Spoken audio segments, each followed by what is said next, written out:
as an update to our last video, where we examined Erin Costello's final lifetime order for stalking. Upon closer inspection of the $10,000 judgment, we find one additional damning piece of evidence against Erin's narrative. To the right of the handwritten amount, you'll see a distinct set of markings. This is the handwritten initials of Senior Judge Richard Walker, R.W.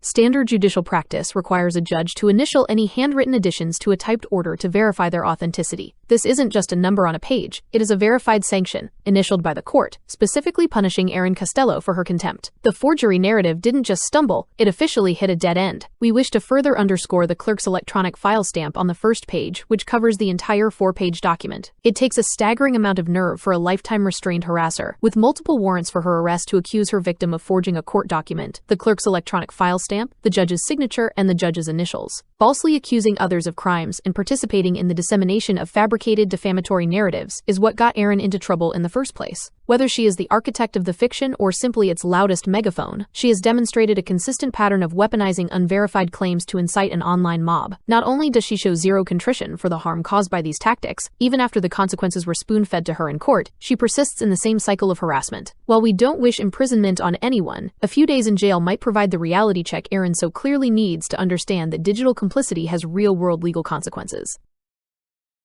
Stay tuned, because I'm going to be streaming after this, and you get to see some research that I did today.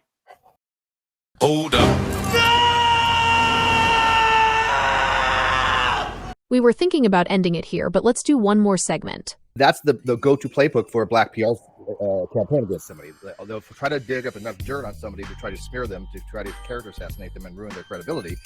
If they cannot do that, they will fabricate evidence in order to try to smear that person, because there are people that are just not going to care one way or another, and those are the people that are going to be their flying monkeys.